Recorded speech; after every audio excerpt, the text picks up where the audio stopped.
You do not choose this job. Your father does. His prince chooses him. And after that, the whole town chooses you. That is how an executioner is made. Not with a calling, not with cruelty, with a finger pointed from a crowd. You are born in Bavaria in the middle of the 16th century. Your father is a working man, a woodsman, a carpenter, the kind of man who knows tools because tools keep a family fed. Then a nobleman needs men hanged. No one wants the work. No one respectable wants their hands on the rope. So the nobleman points at your father. Do it, or join them. Your father does it, and from that day forward, he is not the man he was before. He is useful. He is necessary. He is avoided. People need the law carried out. They need punishment to happen. They need the body displayed so the town can see what justice looks like. They just do not want the executioner sitting beside them in church. They do not want him at their table. They do not want his children marrying theirs. You are one of those children.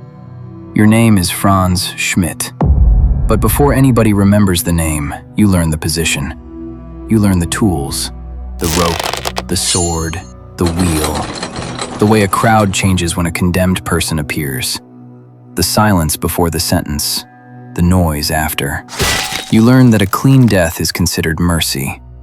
A bad execution can take minutes. A bad execution can turn a crowd against you. A bad execution means the condemned person suffers because your hand failed. So you practice. You are 18 years old the first time you do it. 18. Old enough to understand what your hands are doing. Too young to have chosen the life that brought them there. The condemned man stands before you. The city watches. People bring children. They always bring children. You raise the sword. There is no speech that helps, no thought that makes the blade lighter.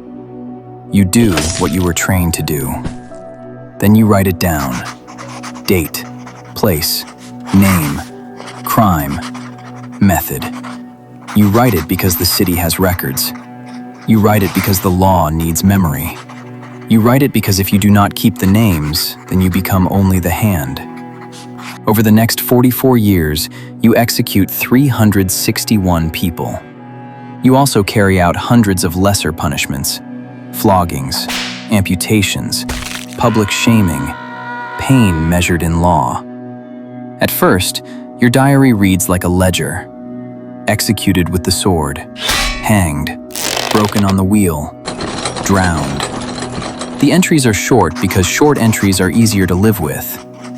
But time changes the handwriting. You begin adding details you do not need.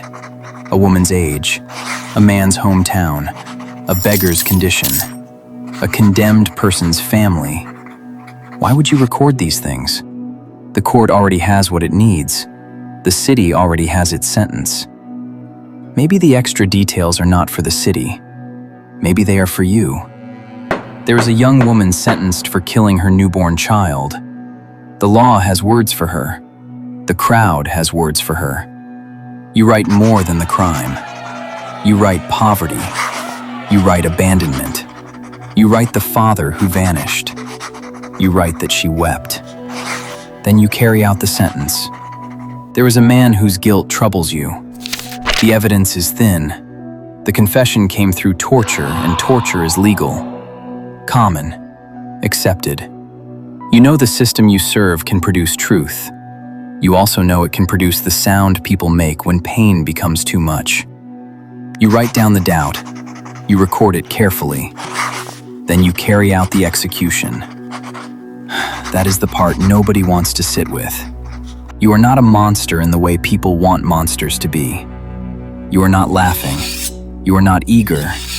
You are not free. You are skilled. You are careful. You sometimes argue for mercy. You sometimes reduce suffering when the law gives you room. You give medical advice outside the scaffold. People come to you for healing because the same hands that kill also understand bodies. That does not erase the ledger. It makes the ledger harder to read. By the end of your career, you want what other men inherited at birth. Honor, not fame, not forgiveness. The right for your family to live without the stain of your office. You ask the authorities to restore your family's status. You want your children to marry without begging society for permission. You want the Schmidt name to become ordinary again. The city eventually grants it. You become, on paper, honorable. But paper has always been part of the problem. Sentences were paper too. Orders were paper. Names in your diary were paper. A life can move from body to ink very quickly when the state knows where to place the seal. Franz Schmidt dies in 1634. His diary survives, but the profession does not die with him. 3.5 centuries later, another man is born into another executioner's family. Another state, another century. Same sentence in a cleaner uniform. His name is Johann Reichhart. He works for Bavaria before the Nazis come to power. Then the state changes around him. The office remains, the forms remain. The condemned still arrive. Only the machine becomes faster. A guillotine, a drop blade. Seconds. By the end of his career, Reichhart has executed 3,165 people. During the Nazi years, he executes members of the resistance. One of them is Sophie Scholl, 21 years old, a student. White rose. Leaflets in a university hallway. Words against a regime that treated words like weapons. She is tried and sentenced on the same day. 4 hours later, she is led to the guillotine. People argue over her exact final words. The record does not need them. The room is enough. The age is enough. The paper is enough. 21. After the war, Reichhart says he was doing his duty. That sentence has been used by cowards. It has also been used by men who were born inside systems they did not build and did not leave. You know why the sentence is dangerous. Because part of it is always true. Someone signed the order. Someone built the prison. Someone wrote the law.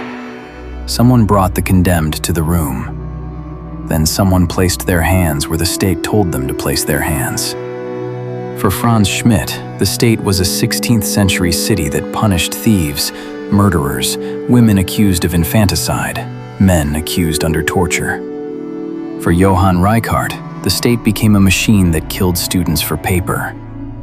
The mechanism is not identical. The moral question is not identical.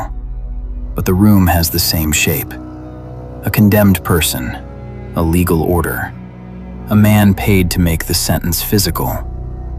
So what are you if you are that man? Are you the law? A tool of the law? A coward who hides behind it? A professional who reduces suffering inside a system that will continue with or without you? There is no clean answer. That is the point. Clean answers are for people far from the scaffold. You are not far from it. You are standing there with a name in your book, a crowd at your back, and a body in front of you. What would you have done? Not now. Not from a chair. Not after centuries of moral distance. If you had been born into that family, in that town, under that law, with your children carrying the cost of your refusal, what would you have done? You can hate the question. You still have to answer it.